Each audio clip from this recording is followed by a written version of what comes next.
feel like it's been a while since we've done an Architectural Digest home review. I can't remember the last time we actually did one, but I've been told that the Jennifer Garner one is a must watch. So many of you were recommending that we add this on the next list. And as always, I waited because that's how much I care about you guys. I was like, you know what? I'm gonna hold off. I haven't even seen any pictures of it yet. So this is gonna be a full blind react and review of Jennifer Garner's Architectural Digest home. Okay, let's make sure we get nice and comfy for this.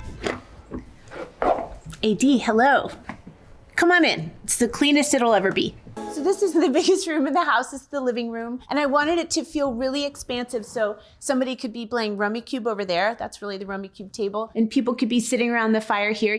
You know how you just imagine it? And then someday you have a perfect moment where it actually comes true. That is like a kind of moment. Steve and Brooke Gianetti and I have worked together for a long time. And I sat down with them one time and said, okay, I know exactly the house I want to build. And I described it to him. Steve sent me a watercolor of it, and that is exactly the house we built. We so didn't change much that I started panicking in the middle of the build, and I thought, I never even made a Pinterest board. I never even showed him pictures from a magazine. I just told him what I wanted, and he did it, and what if I hate it? But it turns out I'm really, really happy. A special feature, especially in the summer, is having these doors all the way wide open. Here we have it, indoor, outdoor. I'm gonna start things off by saying, one, it makes me so happy seeing how happy she is talking about her dream home. And second on the list, she said the word expansive. I say this way so much, like way too much. So many people are like, no one says expansive, Phoenix. Look, Jennifer Garner said it, I say it. It's a thing, people. People say expansive. I know it's not common, but people use it. So let's get right into this living room. It's very much that rustic style. It's got these traditional elements, but it also has these transitional elements. The furniture looks vintage. It's probably collected over the years that she's lived. I love the large trees and the plants that are just kind of scattered throughout the living room. It really does feel quite expansive, but at the same time, it doesn't feel too over the top and too large in terms of the open concept. This is a major challenge when it comes to designing these open concept spaces. How do you design it in terms of zoning to make it feel appropriate and not make it feel like a furniture store? The elements are soft and cozy. I love the wood beam elements, those collapsing bifold doors for the full back going into the backyard, and the seating area out there are, I think, a really great touch to connect the indoor and outdoor. The only problem is if my kids are having their class pool party here or something, it's very hard to keep wet kids out of the house. I have to really just stand guard and say, get away. I'll look over and there'll be two wet teenagers playing the piano. And I'm just like, okay, don't look. I'm so excited to show you my kitchen because since the day I moved in, this is the first time ever that the counter's been clean. That's so funny. I'm not even going to get into the review yet. I'm going to let her finish, but I need to make a judgment call on this, that she completely super softly called out Architectural Digest, being like, this is the first time my counter has ever looked clean, because they go in and style everything prior to these shoots. And that fact that she probably walked in for the first time, it was like, wow, is this what a clean kitchen looks like? It's just as much awe and surprise on her face. That's too good. So we're going to get right into this and let her finish. It's never going to look like this again. Please memorialize this. I love a wood kitchen. So the house really is like being inside a treehouse. Here alone with my kids on a weekend, I cannot tell you how often I make something and I'm just feeding them as it comes off the stove because I'm not very good at things coming out of the oven or off the stove at the same time. So it is just like, have your vegetables, now have your this, now have your that. It's all out of order, but they don't seem to mind. So I knew when I imagined my favorite kitchen ever in my mind that it would have an area dedicated to baking. It just makes it so much easier to have it all in one place and to know where your different flours are and your chocolate chips. Chocolate chips are the most important thing in the whole house, and I could tell you where they are. All of my fireplace grates are done by Wallace Metalworks. Usually there's a dog sleeping under here. It just adds so much coziness. It's unbelievable how nice it is to have a little bit of fire going in your kitchen.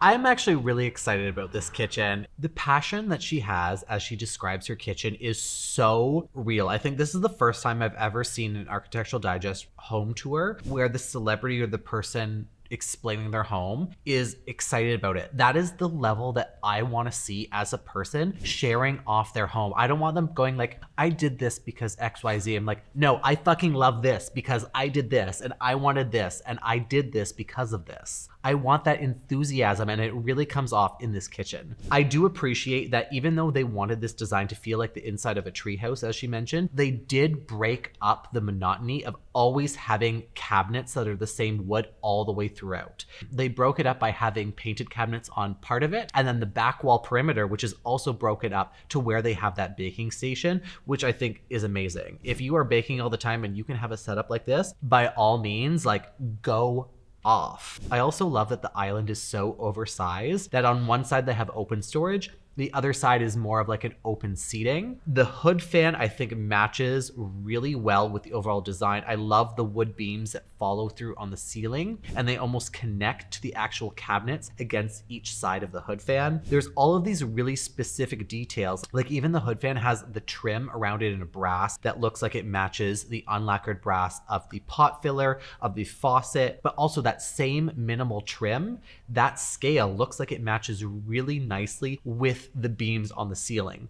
These are all really specific and fine-tuned details that really can make or break a space, and you can tell that the designer knew exactly what they were doing for this. This is the dining room. When I first moved to LA, I made friends with a photographer named Laura Porzak, and she's turned into this incredible fine arts photographer. Clearly, I'm a fan of her stuff because this is all Porzak. Brooke Giannetti and I had a blast looking at light fixtures. I can never figure out dining room lights, but you know what? You live with the choices you make, and I think I'm good with it. We really eat at home almost all the time, and we eat in here pretty regularly, and I put doors on this room so that it could be a meeting room, and actually I have a lot of meetings in here. I work from home if I'm not on set.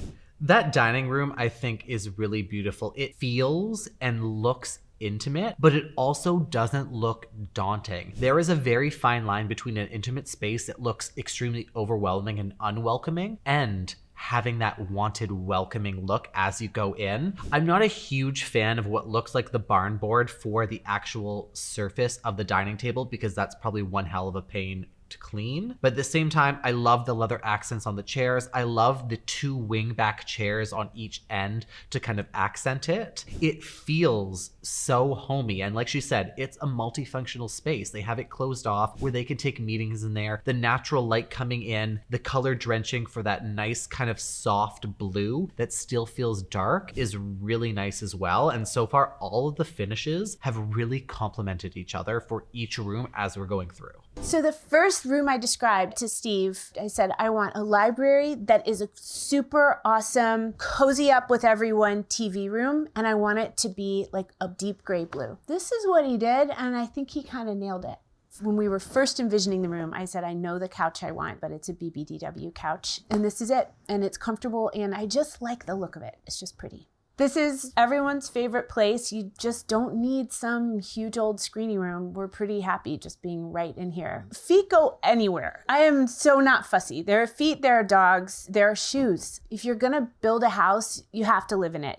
If we were gonna have a library, I wanted it to be still light. So it opens all the way and then it can go straight out to the garden. That is a beautiful library slash TV room. I think they really did a fantastic job at color drenching it all for it to feel really sexy, cool, as a great hangout space. The color matches almost perfectly with the sofa that she chose out, which is like kudos. Finding a color match to an existing furniture piece or a furniture piece that the client wants, trust me, I've done it before. It is a headache and quite the challenge to get something that looks really good. I also really appreciate that walking into this room and even through the tour, you don't actually see the TV. So the focus itself isn't about the TV. It's about the experience of the room and being in a library. I have personally always dreamed about having a huge library with this like spiral staircase that goes up to the second floor. I don't know if that's ever going to happen in this lifetime. If it does, it will probably just be filled with coffee table books. And I know that's going to get a lot of hate because I have way too many of them. But come on, people, I need a place to put them.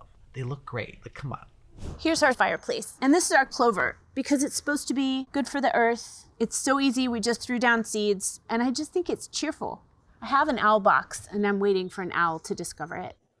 That's such a cute little feature. I also love that the design of the exterior really took root with clover. And I love that it's really adding to this overall design of the feel of a space. When you design a space, it shouldn't be for the look, it should be how you feel. And the way that this transitioned to the outdoors, instead of having grass and just having the clover that you rarely ever have to trim because it always has a nice kind of low, fluffy profile, is absolutely fantastic. Look, my very first cherry ever. Oh my gosh. Look at my little orchard. I love it so much. We have apricots, figs, and cherries right here. And then we have peaches, nectarines, apples, and they are all fed by gray water because water is hard to come by in California and I don't want to use more than my share. So the gray water system, it's a big tank and it collects all the water from the washing machine, the dishwasher, and filters it and waters very specifically what you tell it to water. But there's a lot of phosphorus in gray water for some reason, and I guess fruit trees thrive on it. So we just said, add more fruit trees. I love that you can come out here in the middle of the summer and find a snack. Growing up the daughter of a farmer and having such connections to my family farm, it just truly thrills me. So pretty much everything here is edible. All of the bushes are blueberry bushes. And actually, I'm gonna get you a blueberry. I see one. Here you go. This honestly makes me so happy. Like I said it before, like you can see how much genuine, like pure joy she has as she's going through and explaining her space. Even the outdoors, like having all these plants, the fact that they think about the sustainability of reusing and recycling gray water with the phosphorus, with all the plants and having the fruits and this whole vegetable setup. This is a dream to have a home like her kids. I hope they really appreciate how incredible this is because this is fucking phenomenal. I'm all about herbs. Mostly I want thyme. I cannot grow enough. My kids and I love kale chips, so we always have a lot of kale. It's tomato season, it's green bean season, and then just natural flowers that pests don't like. Because, you know, you gotta be organic. This is my favorite spot to sit. Well, I have different favorite spots. I sit in this little house behind us in the morning with coffee. Here, I'll act it out for you. Isn't it so nice? And then, if it's nighttime and I have friends over, I'll show you. This is where we like to be. We turn heaters on, fire, blankets, cozy. We do have a bird's nest in the passion fruit vine right here. Oh, it got torn up. Oh, R.I.P. She's so funny. Like just her energy is just so pure. I've said this so many times already, but just like her talking about things just makes me so joyful for her to experience as she's sharing off her house. It's like, it feels like it's a child's dream house that came true, and she's so happy about it. This is the landing at the top of the stairs. We have here some fish. My kids for Mother's Day many years ago gave me an empty little fish tank, which was basically their way of saying, please go buy saltwater fish. Kids need a spot to study. You just need a place to spread out and do projects. So that is this table. This reading nook is maybe my favorite space in the house. You can peek in on the fish. It has all the kids' books. It has this awesome stained glass of a big old oak with 3 little owls and Birdie looking up at them. And there was one magical night where exactly what I hoped for happened. And all 3 kids were piled in here with me, and we pulled down all the books from when they were little and we read them one after the other. That's really all I could hope for. All of us are readers, and if you're building your own house, you might as well offer people as many great places to read as possible. Absolutely genius. Like the whole setup of this and the way it's designed, like the house is just so cozy and welcoming. I am not a huge reader. I unfortunately don't have time as I used to when I was younger. I used to love reading. I literally flew through books. But seeing this whole setup makes me want to read again. This looks like so much fun. I'm sure there's like a nice cozy light in there. I can imagine laying in here reading, taking a nap on like a rainy afternoon. We have the dim lights. You have your dog cuddled up with you. This is so far my favorite space in terms of like how cozy and welcoming it really feels to appreciate a zone that if you're a reader and your family's a reader, this is fantastic. I'm currently designing a house in Vancouver right now where we're building a reading nook for their kids. I feel like I might need to revise this because it's really beautifully designed, but it doesn't have that same cozy level that this does here. Welcome to my bedroom. This is T-Bear. My dad gave him to me when I was 3 from the Sears catalog. My mom made him some overalls. I knew I just wanted something that felt tight, compact. It was not a space that I needed a ton of room devoted to. Do you like it, T-Bear? Yeah, T-Bear likes it. I love that I can open these doors at night and wake up to birds. So I didn't need a huge bedroom. I did want a large bathroom because so often we get ready for work at home and it's always, in your own bathroom and you need space for everyone to be comfortable. The bedroom is cute. It's nothing like special. I also appreciate that she's very real about it. Be like, I didn't need a lot of space for a bedroom. Like so many people are designing these giant bedrooms that have like seating areas in like 2 corners. No one's using that. It's just excess furniture. So the fact that they wanted to commit more space to the primary ensuite, I think is amazing. I do appreciate the color palette. I like the blue. It works really well with the whites and the light creams and the wood tones. The blue sheets feel a little bit too out of place in my opinion. I would have done something else in that room, like maybe the rug or the walls in that deep blue to feel a little bit more grounded, because otherwise that deep blue of the bed sheets just feels like it's kind of floating in the space. I wanted my bathroom to be really neutral, really calming. We wanted a kind of white that was flattering to have light bounce off of. I also wanted the house to look like an old farmhouse next to an old barn. And this is obviously the barn part because you can see the barn window. So this is where I sit and they turn me from one old gal to another.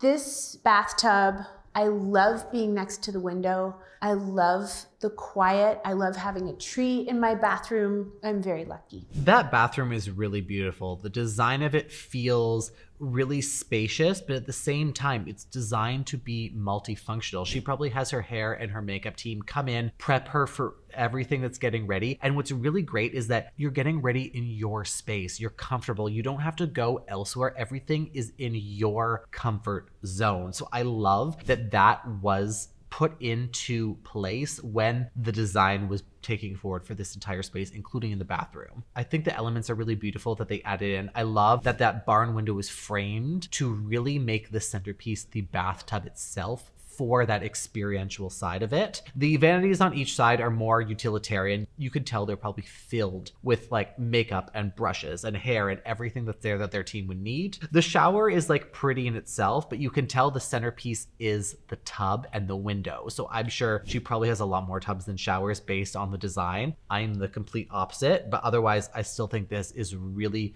tastefully done. This is like a dream come true room for me because I love to have kids over for a slumber party, but I'm also a stickler about sleep. Although sometimes there are kids literally everywhere. I wanted built-in bunks where kids could cozy up all in one together, which is usually what happens. Late at night, you'll see them all bent over something that they're looking at together, or they're all in this bunk watching something on TV. I love that the beds all have their own, just like you're on a ship, a really nice ship. I love having a spot that is just where kids can be kids. I also keep all of their favorite toys from when they were really little. You want little kids who come over to feel welcome and excited. And every now and then, the big kids will still pull out the old toys and play. You know, who doesn't want to put the money in the piggy bank? If you'd like me to ring up your groceries. Oh, that's where Bananagrams is. I love this space. And I also love that she's a mom that really catered this home around her kids growing up and really loving the literal home that she built for them. Having a space that's committed to like friends coming over and having sleepovers. You have built-in bunk beds that can be closed off for that level of privacy. And it's just a kid's like hangout space. This would be my dream come true as a kid, like to have friends that have a house house like this, like I don't think I would ever go to my own home. I would be there all the time. My mom would have to drag me back. Like I wouldn't leave. I'm such a private person about my home, and here I've just taken you through the entire house. And really, it's for a couple of reasons. I've never built anything all by myself before, and I'm so proud of it. I am filled with gratitude every time I walk into my house that I get to live here, that I'm so lucky to have my kids here. So it's unlike me, and yet I'm so happy to have shared it with you. You guys, my heart is so full with her last little like sign off of gratitude of like how much she appreciates being able to build something for herself. She really has built an entire career and has worked so hard to be able to call this all hers and her kids and her family, and make sure that all of these details are designed and caters to what they want, is how homes should be designed. Everyone has their own design taste. This house personally isn't mine, but I think it is done so well to really cater to every single detail, every single want of their family members. I am so thoroughly impressed, and I am so like excited that I got to experience this entire tour with her, because this was so much fun. She just sounds like the best mom. Like I would dream of having a mom like this. Like this is so, keep it together, Finks, keep it together. But anyways, thank you so much for watching. I'm so glad I got to watch this live with you guys and see how truly honored she is to have a beautiful home. Thank you so much for everyone that recommended to watch this too, because I'm so excited for the next one. But I think this like tops the cake in terms of excitement, because I had so much empathy and excitement with her as we went through it. You can always follow me on Instagram and TikTok for all my daily tips and tricks. I obviously don't do the full length reviews on there, but I have so much more content that's there for you to see. And if you're ever second guessing yourself, just ask, what would Design Daddy do? Boom.